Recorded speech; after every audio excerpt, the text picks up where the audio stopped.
ನಮಸ್ಕಾರ, ನನ್ನ ಹೆಸರು ರೋಹನ್ ಭರತ್ಚಂದ್ರ.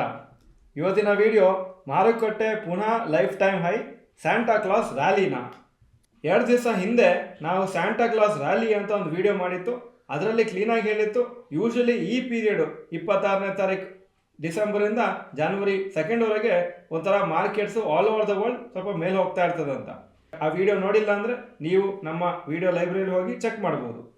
ಆಲ್ರೆಡಿ ಅದನ್ನು ನೋಡಿಕೊಂಡು ಸುಮಾರು ಜನ ಪ್ರಾಫಿಟು ಮಾಡಿದ್ದಾರೆ. ನಿಫ್ಟಿ ಇವತ್ತು ಹೊಸ ಲೈಫ್ ಟೈಮ್ ಹೈ ಟಚ್ ಆಯಿತು, 21,675. ಫೆಂಟಾಸ್ಟಿಕ್ 2023 ಆಗಿದೆ ಸ್ಟಾಕ್ ಮಾರ್ಕೆಟ್ಸಿಗೆ. ಎಸ್ಪೆಷಲಿ ಅಕ್ಟೋಬರ್ ಎಂಡಿಂದ ತುಂಬ ಚೆನ್ನಾಗಿ ಕಂಟಿನ್ಯೂಸ್ ಆಗಿ ರ್ಯಾಲಿ ಆಗ್ತಾ ಇದೆ. ಈ ರ್ಯಾಲಿಯಿಂದ ನಿಫ್ಟಿಗೆ ಹಾಗೂ ಇಂಡಿಯನ್ ಸ್ಟಾಕ್ ಮಾರ್ಕೆಟ್ಗೆ ಸುಮಾರು ಹೊಸ ಮೈಲ್ ಸ್ಟೋನ್ಸು ಮತ್ತು ರೆಕಾರ್ಡ್ ಸೆಟ್ ಆಗಿದೆ. Market cap growth in largest stock ಮಾರ್ಕೆಟ್ಸದು ನಾನು ಈಗ ಹಾಕಿದ್ದೀನಿ. ಇಂಡಿಯಾ ಈ ವರ್ಷನೇ market cap growth 79.5 lakh crores ಆಗಿದೆ. ಹಾಗೂ 5 ವರ್ಷದ ಮಾರ್ಕೆಟ್ ಕ್ಯಾಪ್ ಗ್ರೋತ್ CAGR 15% ಪರ್ ಆ್ಯನಮ್.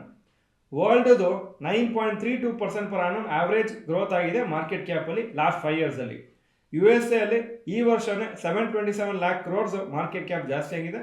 12.98% ಆವ್ರೇಜ್ ಆಗಿ ಜಾಸ್ತಿ ಆಗಿದೆ ಪ್ರತಿ ವರ್ಷ ಲಾಸ್ಟ್ 5 ಇಯರ್ಸಲ್ಲಿ. China market cap growth in fact ಕಮ್ಮಿ ಆಗಿದೆ. ಈ ವರ್ಷ 33 ಲ್ಯಾಕ್ ಕ್ರೋರ್ಸ್ ಮಾರ್ಕೆಟ್ ಕ್ಯಾಪ್ ಕಮ್ಮಿ ಆಗಿದೆ. ಆದರೆ 5 ಇಯರ್ಸಲ್ಲಿ 11.32% ಪರ್ ಆ್ಯನಮ್ ಜಾಸ್ತಿ ಆಗಿದೆ. ಜಾಪನೀಸ್ ಮಾರ್ಕೆಟಲ್ಲಿ ಮಾರ್ಕೆಟ್ ಕ್ಯಾಪು 58 ಲ್ಯಾಕ್ ಕ್ರೋರ್ಸ್ ಜಾಸ್ತಿ ಆಗಿದೆ. ಹಾಗೂ 5 years market cap growth 2.24%. Hong Kong 40 lakh crores market cap ಕಮ್ಮಿ ಆಗಿದೆ ಈ ವರ್ಷ. ಹಾಗೂ 5 years market cap growth per annum 0.86% negative, ಅಂದರೆ ಪ್ರತಿ ವರ್ಷ ಆ್ಯಾವ್ರೇಜಾಗಿ ಕಮ್ಮಿ ಆಗ್ತಾ ಬಂದಿದೆ. Market cap share of different markets, ಇದು ತುಂಬ interesting. USA total market cap of all stock markets ವರ್ಲ್ಡಲ್ಲಿ ನೋಡಿದರೆ USA ಮಾರ್ಕೆಟ್ ಶೇರ್ 45.6 ಇದೆ. ಚೈನಾದು 8.6, ಜಪಾನ್ 5.6, ಹಾಂಗ್ಕಾಂಗ್ 4.3, ಇಂಡಿಯಾ 3.8ಗೆ ಬಂದಿದೆ. Long term average Indian stock markets global stock market cap ನೋಡಿದರೆ ಬರೀ 2.6 ಇತ್ತು. ಸೊ ಈಗ ಆ ಆ್ಯಾವ್ರೇಜ್ಗಿಂತ ತುಂಬ ಜಾಸ್ತಿ ಆಗಿದೆ. ಅದು ತೋರಿಸುತ್ತೆ ನಮ್ಮ ಇಂಡಿಯನ್ ಮಾರ್ಕೆಟ್ಸ್ ಎಷ್ಟು ಚೆನ್ನಾಗಿ ಮಾಡ್ತಾ ಇದೆ ಅಂತ.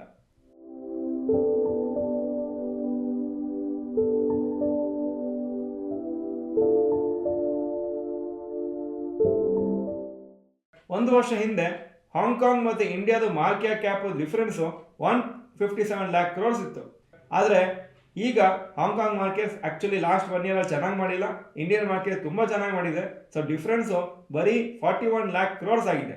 ಸೊ ಇನ್ನೂ 41 ಲ್ಯಾಕ್ ಕ್ರೋರ್ಸ್ ಜಾಸ್ತಿ ಆದರೆ ನಾವು ಹಾಂಗ್ಕಾಂಗ್ ಮಾರ್ಕೆಟ್ಸನ್ನು ಬೀಟ್ ಮಾಡ್ಬೋದು.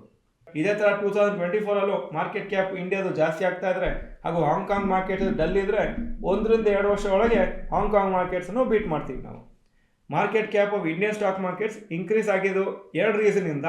ಒಂದು, ನಮ್ಮ ಇಂಡಿಯನ್ ಸ್ಟಾಕ್ಸ್ ಲಿಸ್ಟ್ ಆಗಿದ್ದೇ ಚೆನ್ನಾಗಿ ಅಪ್ರಿಸಿಯೇಷನ್ ಆಗಿದೆ. ಹಾಗೂ ಸುಮಾರು IPOs ಬಂದಿದೆ. ಆ IPOs ಬರುವಾಗ ಅದರದ್ದು ಮಾರ್ಕೆಟ್ ಕ್ಯಾಪು ಜಾಯ್ನ್ ಆಗುತ್ತೆ ಟೋಟಲ್ ಮಾರ್ಕೆಟ್ ಕ್ಯಾಪಲ್ಲಿ. So over all Indian stock markets market cap ಜಾಸ್ತಿ ಆಯಿತು. ಈ ವರ್ಷ ಅಪ್ರಾಕ್ಸಿಮೇಟ್ ಆಗಿ 58 ಕಂಪ್ನೀಸ್ IPO ಲಾಂಚ್ ಮಾಡಿದ್ದಾರೆ. ಅದರಲ್ಲಿ 53,000 ಕೋಟಿ ಕಲೆಕ್ಟ್ ಆಗಿದೆ. ಆ್ಯಂಡ್ 5 ಲಕ್ಷ ಕೋಟಿ ಮಾರ್ಕೆಟ್ ಕ್ಯಾಪ್ ಈ IPOಸಿಂದನೇ ನಮ್ಮ ಇಂಡಿಯನ್ ಮಾರ್ಕೆಟ್ಸಿಗೆ ಜಾಸ್ತಿ ಆಗಿದೆ. IPOs ಹಾಗೂ FPOs ಇಂಡಿಯಾದಲ್ಲಿ 2023ಅಲ್ಲಿ ಹೈಯರ್ ದೆನ್ ಇನ್ ಹಾಂಗ್ಕಾಂಗ್ ಆಗಿದೆ for the first time in 30 ವರ್ಷ. ಸೊ ಇದೊಂದು ದೊಡ್ಡ ರೆಕಾರ್ಡ್. ಯಾಕಂದರೆ 30 ವರ್ಷದಲ್ಲಿ ಯಾವಾಗಲೂ ಹಾಂಗ್ಕಾಂಗ್ ಮಾರ್ಕೆಟ್ಸ್ ಇದೆ IPOs FPOs ನಂಬರ್ ಜಾಸ್ತಿ ಇತ್ತು ಪ್ರತಿ ವರ್ಷ. ಆದರೆ ಈ ವರ್ಷ ನಾವು ಬೀಟ್ ಮಾಡಿದ್ದೀವಿ. ನಮ್ಮ ಜನ್ರೇಷನಲ್ಲಿ Indian markets 3rd largest economy ಆಗುತ್ತೆ ಹಾಗೂ 3rd ಲಾರ್ಜೆಸ್ಟ್ ಸ್ಟಾಕ್ ಮಾರ್ಕೆಟ್ ಆಗುತ್ತೆ in terms of market cap. ಇದೆಲ್ಲನೂ ಇನ್ನೊಂದು 5 ರಿಂದ 10 ವರ್ಷದಲ್ಲಿ ಆಗುತ್ತೆ. ಸೊ ಇದೊಂದು ಗ್ರೇಟ್ ಅಚೀವ್ಮೆಂಟ್ ಆಗುತ್ತೆ ನಮ್ಮ ಇಂಡಿಯನ್ ಮಾರ್ಕೆಟ್ಸಿಗೆ ಹಾಗೂ ನಮ್ಮ ದೇಶಕ್ಕೆ. ಇದು 20 ವರ್ಷ ಹಿಂದೆ ಒಂಥರ ರಿಯಲಿಸ್ಟಿಕ್ ಕಾಣ್ತಾ ಇರಲಿಲ್ಲ. ಇದೆಲ್ಲ ಆಗತ್ತೆ ಅಂತ ಯಾರಿಗೂ ನಂಬಿಕೆ ಇರಲಿಲ್ಲ. ಈಗ ಆಲ್ಮೋಸ್ಟ್ ಆಗ್ತಾ ಇದೆ. ಸೊ ನಾವು ಇನ್ವೆಸ್ಟರ್ ಆಗಿ ನಾವು ಮ್ಯಾಕ್ಸಿಮಮ್ ಬೆನಿಫಿಟ್ ತೊಗೋಬೇಕಾಗುತ್ತೆ ಸ್ಟಾಕ್ ಮಾರ್ಕೆಟ್ ಅಪ್ರಿಸಿಯೇಷನಿಂದ. ಹಾಗೂ ನಿಮ್ಮ ರಿಲೇಟಿವ್ಸ್ ಹಾಗೂ ಫ್ರೆಂಡ್ಸಿಗೂ ಎನ್ಕರೇಜ್ ಮಾಡಿ ಪಾರ್ಟಿಸಿಪೇಟ್ ಮಾಡಲಿಕ್ಕೆ ಸ್ಟಾಕ್ ಮಾರ್ಕೆಟಲ್ಲಿ. ಸೊ ಅವರಿಗೂ ಈ ಪರ್ಟಿಕ್ಯುಲರ್ ಗ್ರೋತಿಂದ ಬೆನಿಫಿಟ್ ತೊಗೋಬೋದು. ನಮ್ಮ ಎಲ್ಲ ವೀಡಿಯೋಸು ನಿಮ್ಮ ಕ್ಲೋಸ್ ಫ್ರೆಂಡ್ಸ್ ಹಾಗೂ ರಿಲೇಟಿವ್ಸಿಗೆ ಶೇರ್ ಮಾಡಿ. ಈ ವಿಡಿಯೋ ಚೆನ್ನಾಗಿದ್ರೆ ಲೈಕ್ ಬಟನ್ ಪ್ರೆಸ್ ಮಾಡಿ. ಹಾಗೂ ಸದ್ಯಕ್ಕೆ ಯಾವ ಟ್ರಾನ್ಸಾಕ್ಷನ್ಸು ಮ್ಯಾಕ್ಸಿಮಮ್ ವ್ಯಾಲ್ಯೂಯಲ್ಲಿ ಇಂಡಿಯಾದಲ್ಲಿ ಆಗ್ತಾ ಇದೆ? A RTGS, B NEFT, C UPI ಹಾಗೂ D ಡೆಬಿಟ್ ಕಾರ್ಡ್. ನಿಮ್ಮ ಆನ್ಸರ್ ಯಾವುದಿದೆ ಅಂತ ನೀವು ಕಮೆಂಟ್ ಸೆಕ್ಷನಲ್ಲಿ ಬರೀರಿ. ಅದಾದಮೇಲೆ ಗೂಗಲ್ ಹಾಕಿದರೆ ನಿಮಗೆ ಆನ್ಸರ್ ಸಿಗುತ್ತೆ. ಆವಾಗ ನಿಮ್ಮ ಆನ್ಸರ್ ಕರೆಕ್ಟ್ ರಾಂಗ್ ಅಂತ ಗೊತ್ತಾಗುತ್ತೆ. ಇದು ಇವತ್ತಿನ ವಿಡಿಯೋ. ಈ ವಿಡಿಯೋ ನಿಮ್ಮೆಲ್ಲ ಫ್ರೆಂಡ್ಸ್ಗೂ ಶೇರ್ ಮಾಡಿ. ವಿಡಿಯೋ ನೋಡಿದ್ದಕ್ಕೆ ಧನ್ಯವಾದಗಳು. ನಮಸ್ಕಾರ.